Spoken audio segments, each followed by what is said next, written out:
The family of Charles Wachira is crying for help after the body of their daughter, Pauline Wachira, continues to be detained in Dubai.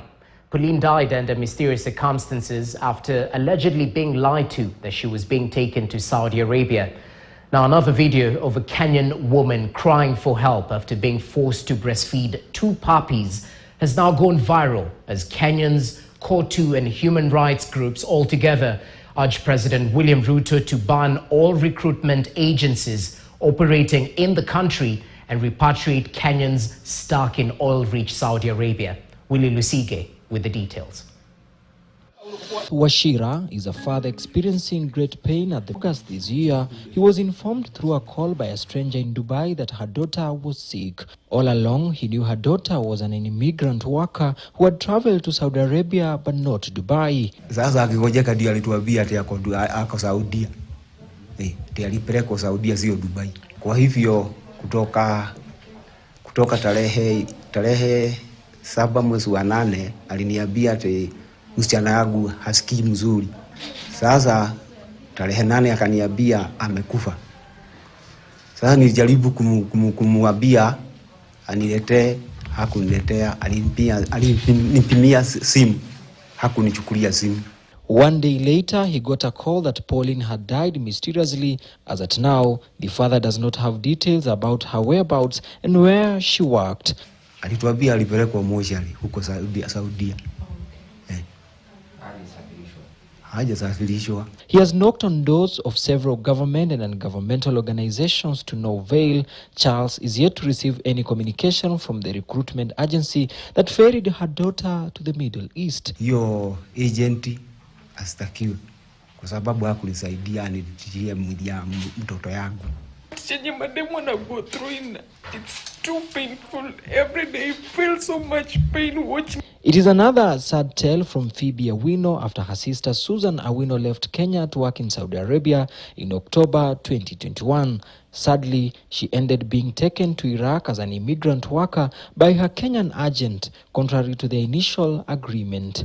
Nilichukua burden yote, stress zote za sistangu ananipatia na zimebanga. Sometimes I even lie to my mom. Manga kushago. Namdanganya Susan akopoa. Susan anaendelea poa. She has been ailing for some time in Iraq, leaving her family in anguish back at home. Sijui atako wapi. Ukiulizia kwa zile contacts amekuwa akitumia akikupigia wanakuambia juu yako wapi. Wanajibu yake alisasa mimi hapa ndipo na wiki mbili tu. Na wiki mbili tayari naambiwa kazi yangu ya kunyonyesha mbwa. But this disturbing video has caught the attention of Kenyans online. This lady who allegedly traveled to Saudi Arabia weeks ago as an immigrant worker is seen crying for help after being forced by her employer to breastfeed two puppies. She had just given birth in Kenya before leaving to Saudi Arabia to get some cash and send back home to care for her baby. Jamani saidieni nanyesha maumba mimi binadamu jamani. And you can ask yourself, before she was given puppies to feed, to breastfeed, what happened to her before this? What, grueling experience she went through?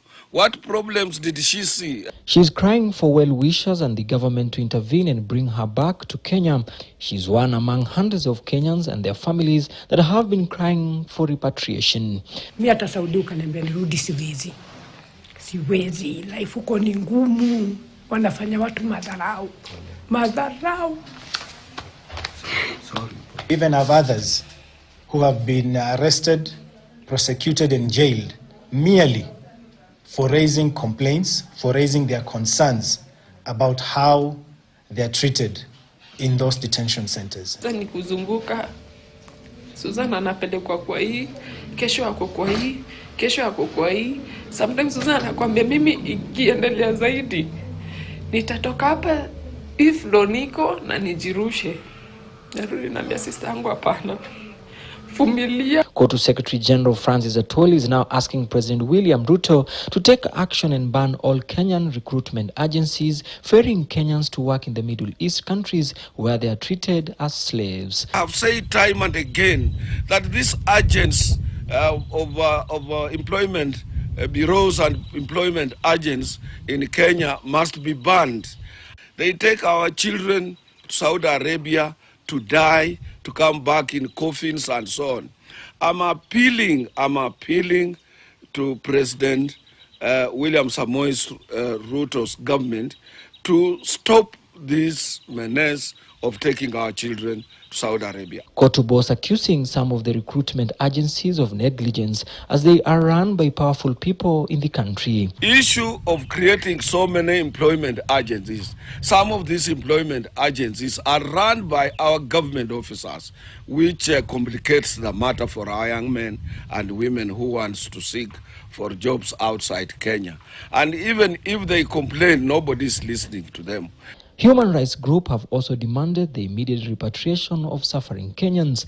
This one cannot be tolerated by any responsible government, cannot be accepted by our government.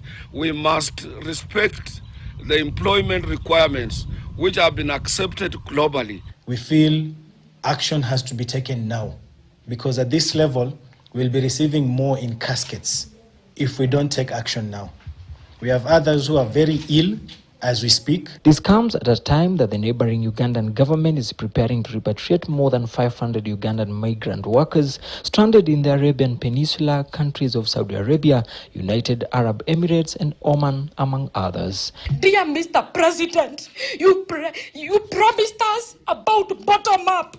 Let the bottom up start from Saudi Arabia. Let the bottom up start with our girls in Iraq. We are telling Mr. President, you promised us freedoms. You promised us dignity. Kwa watu wa chini. Now watu wa chini are in Saudi Arabia suffering. They have got no water to drink. I want to appeal to the incoming young Minister for Labor to follow Phyllis Kandie's footsteps, because what she did when she was the Minister for Labor during the first term of President Kibaki, she banned all employment agencies. This young girl breastfeeding puppies, she's back. She's crying. She's really crying. She doesn't know what to do. We are saying if you don't bring back our girls within 1 week, we shall storm the Saudi Arabia embassy in Kenya. We shall storm that embassy. We will not relent. We will not go back until all our girls are brought back. Willy Lusigekite News in Nairobi.